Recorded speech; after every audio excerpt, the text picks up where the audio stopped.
informasinya sesuai dengan kebutuhan di masing-masing wilayah.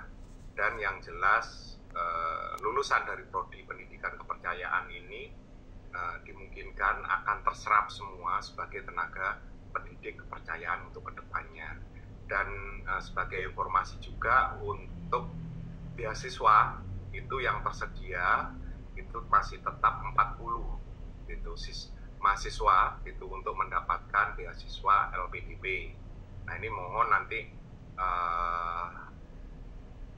kita bersama-sama gitu ya supaya anak-anak kita nanti gitu ya yang mau menempuh prodi pendidikan kepercayaan terhadap Tuhan Yang Maha Esa bisa mendapatkan beasiswa LPDP gitu, karena tahun 2023 kemarin yang diterima hanya 12. Jadi sayang formasi dari 40 hanya 12 yang masuk. Nah harapan kami tentunya bersama Majelis Luhur Kepercayaan Terhadap Tuhan Yang Maha Esa Indonesia berharap kiranya perlu ada dukungan dari para orang tua juga gitu, sehingga saat mendaftar anak didik kita atau anak-anak kita dipersiapkan sedemikian rupa sehingga lolos dan mendapatkan beasiswa LPDP.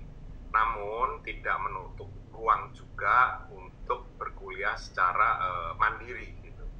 Jadi dengan kuliah mandiri untuk mendapat peluangnya itu sama Bapak Ibu. Jadi untuk lulusan dari prodi pendidikan kepercayaan terhadap Tuhan Yang Maha Esa di Untak Semarang itu memang sifatnya kekhususan dan formasinya dipersiapkan untuk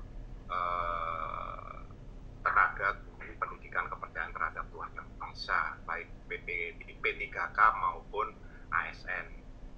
Dan selain itu juga berkaitan dengan insentif, nah ini juga